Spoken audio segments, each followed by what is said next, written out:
If I give you this function, and I'm asking you to find the zeros, what do I make zero? X. Not the x, the y, and in this case, what is the y? The f of x. So I set this equal to 0, and then I can solve for the x. In this case, I don't have to do the x method because I have something in common that I can factor out. What can I factor out of these two terms? An x, leaving me with x plus 2. So I can take each one of these and set them equal to 0. So I get x equals 0. That's one of my zeros. And x plus 2 equals 0. So x equals negative 2. That's the other 0. So if I was to graph this, it would touch the x-axis at 0 and negative 2. Okay, that's the point of finding zeros. Good enough? That's from yesterday's stuff. Yes? No? Yes. Okay. Okay, we're going to start. We've got two things left to do in 2.3. We're going to start with where the graph is increasing and decreasing, and then we're going to finish with the min and the max. The min and the max is what you need your calculator for. So for this first part, you just need to write this stuff down. We're on 2.3. You can add it to yesterday's. Analyze graphs.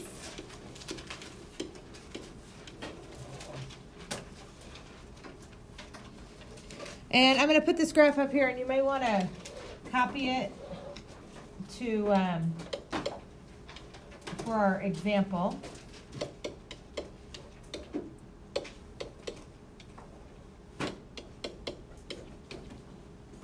We're going to do this. I didn't do a good job. I didn't do a good job at all. Don't write that all the way yet. I'll start this over.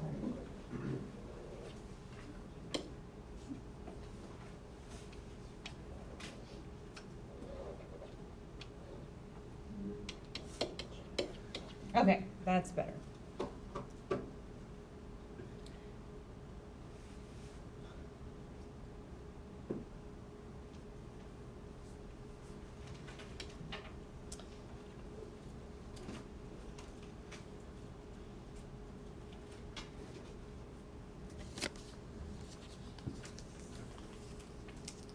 Okay, I'm going to tell you that when we go to look for where the graph is increasing and where the graph is decreasing, you're only going to look at the x values. That's the only part of the interval that you're going to do. The y value tells you nothing. We don't need the y value. So when we're looking at this graph, we're looking at where it's increasing and where it's decreasing. Increasing means it's going up. It doesn't mean it's above the x-axis. It just means that when you look at it from left to right, it looks like it has a positive slope. So you're just looking at that little section right here. So this graph is increasing from negative infinity, goes from negative infinity up to, what is the x value where it changes in this graph? If I'm going negative infinity, where does it change to decreasing? Right there. Right where? Are you talking about there? Yeah. Oh, okay. What is its x value at this point? Negative 1. So from negative infinity up to negative 1, it's increasing. We don't include negative 1, so we use a parentheses because it's not increasing at negative 1. At negative 1, it's changing. So the slope of this line is actually 0, which that's a whole calculus lesson for another day. Then after negative 1, what happens to this blue graph that I have up here? Decrease. It starts decreasing. Where does it decrease to? It goes from negative 1 to what? No? 1. Negative 1 to 1. We only look at the x values. The y values tell us nothing here. So from negative 1, from this spot to this spot, the graph is decreasing. And then what happens at 1? It turns and does what? It starts increasing. So I could say from 1 until what? Infinity. So it'd go 1 to infinity. It's increasing. So that's the first part of today's lesson is you're going to look at a graph and determine at what intervals is it going up and what intervals is it going down. Okay? Okay, now this next one, if you have this one written down, you don't need to write down these next two. You can just watch this and practice. What happens if I have a graph that looks like this? This is y equals x cubed. Where is it increasing? I'm not answering that. 0 is right here. 0 to infinity, it's increasing. What's happening from negative infinity up to 0? Increasing. It's increasing. So this is actually increasing everywhere. There's no place that it turns to decrease. It changes what we call the inflection from concave down to concave up, but we don't really care about that. All we care about is where is it increasing. And if you look at the slope of the line, it's increasing everywhere. So I would just say that this is increasing from negative infinity to positive infinity. So that can happen. Okay, last one I'm going to show you of this, then we're going to move on to the graphing calculator. What about if I give you no, I'm not going to give you a parabola. I'm going to give you one like this.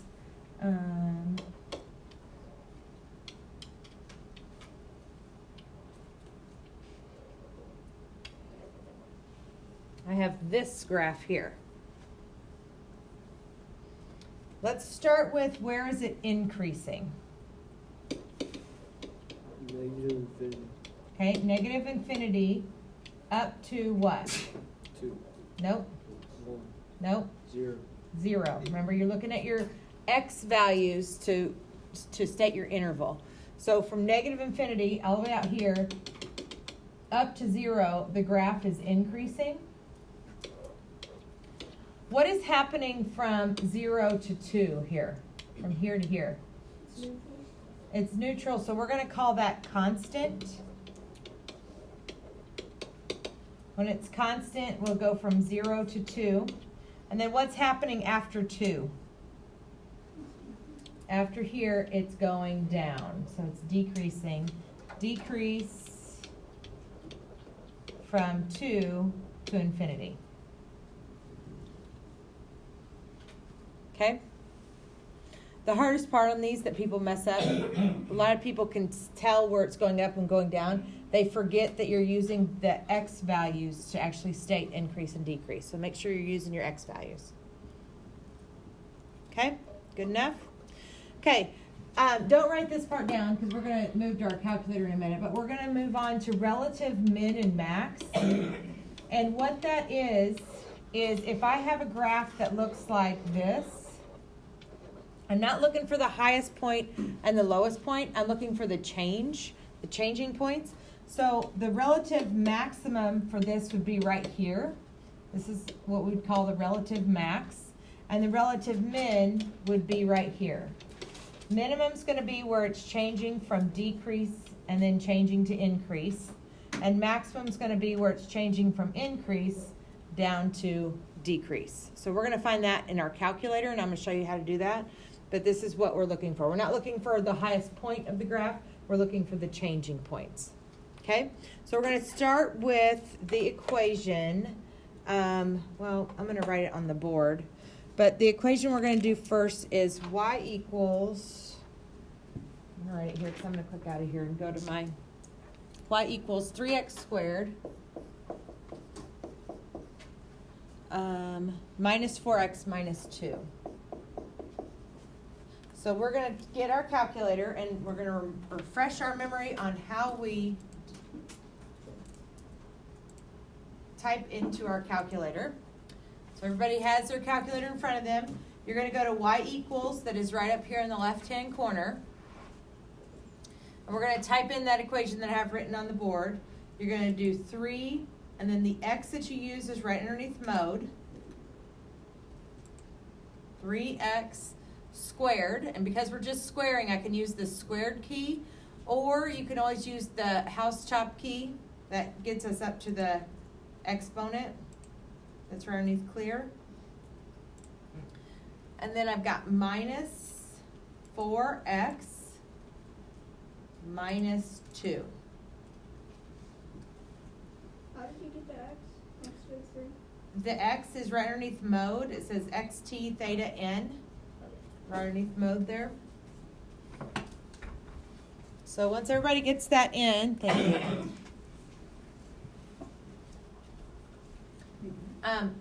To graph the actual graph, you hit the graph button up at the top right. Let me know if you need my help. But this is what the graph should look like. Yep. How do you get the exponent? Like, The exponent you can use underneath well, how do you clear. get it back down to like a Hit the minute? right button. Okay. And you just hit enter. And then to graph it, you hit graph at the top. Right? Right up here.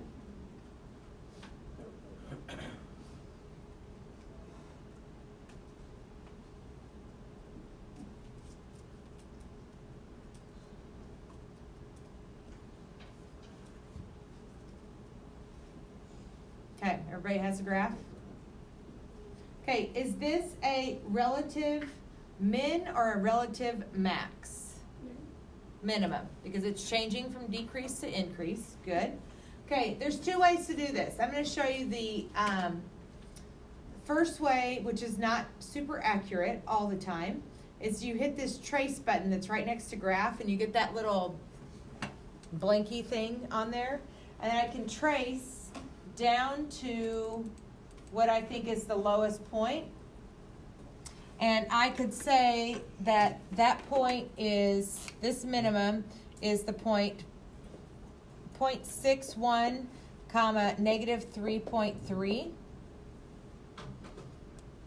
3.32. And then I'm going to show you the very accurate way to do this. So, is everybody with me? Yes, say yes we are. Yes. Okay, get excited. Okay, you're going to hit second trace. So we're going to calculate. So second trace, it's right next to graph. And that point you said was a minimum. So we're going to go down to 3 and hit enter. And it's going to say left bound. So you have to go to the left, a little bit to the left, not very far, a little bit to the left of wherever the minimum is. And you're going to hit enter. And when you do that, it puts this boundary on the left-hand side of the minimum. Then it's going to say, okay, now I need the right boundary. So we're setting the boundary up to be able to find the minimum. So I'm going to hit my right key. I have my little cursor go to the right side. And I'm going to hit enter. And now I'm at the right side of my minimum. I've got lines on the left side and the right side. In the middle is my minimum. And then it says guess. So it says, now should I guess what the minimum is? And you say yes by hitting enter. And it's going to take you to the minimum, which is exactly 0.67 and negative 3.33. So when we were tracing, it was pretty close. This is exactly close. So you're doing, and we're going to do one more of these, so don't think this is the last time you're going to see it. You're going to hit the second trace for the calculate, pick min or max, set up your boundaries, and hit enter, and it'll tell you what that is. Okay? Should we try one more? Yep. Okay, let's do it. This one's going to have 2 terms. So the equation that we'll write up this time is y equals 3x cubed plus 4x squared minus 5x plus 2.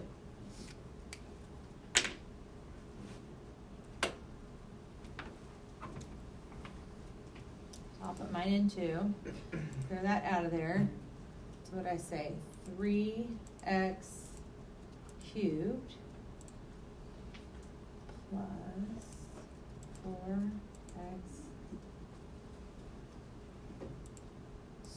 squared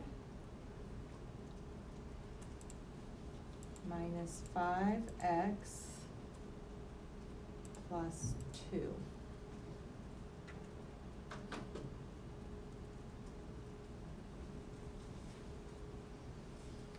And then hit graph.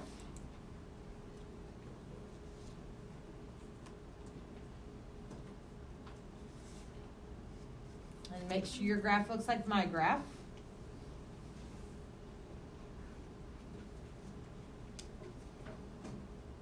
Everybody Everybody there? Yes, yes. Okay, so let's start with this point up here.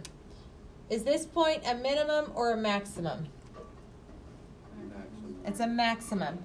So I want to find out what that point is. I'm going to hit second trace, which is calc. And this time I'm going to pick maximum, because I'm trying to find the maximum. And then it's going to say, okay, I need a left boundary. So I need to take my cursor, see where my cursor is? And I have to scroll it all the way over here. So it's on the left side of my maximum. So I'm going to scroll over. You don't have to go very far. And I have to hit enter. That sets the left boundary. Now I need to take it to the right-hand side of this maximum. And I'm going to hit enter. You'll see that you've got two lines that has your maximum in the middle. And then we're going to hit enter, and it should take us straight to the maximum, which in this case is negative 1.31, 8.67. Did everybody get that or close to it? Yep. Okay. Why don't you guys try to find the minimum on your own? So make sure to pick minimum.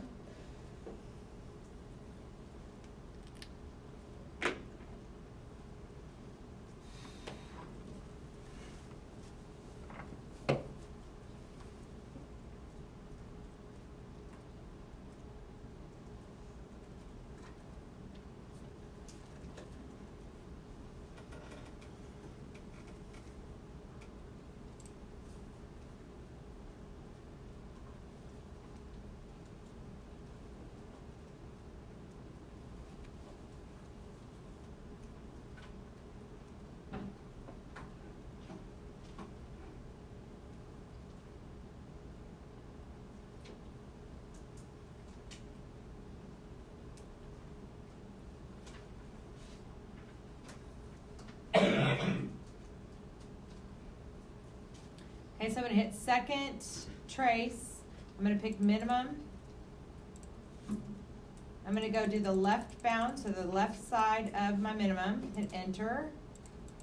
The right side and hit enter, and then guess. And I find that my minimum is 0.42 and 0.83. Is that good? Easy enough? Okay.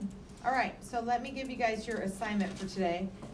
You're going to add this on to yesterday's. My original thought was to go over it today in class, but my other class we didn't have time.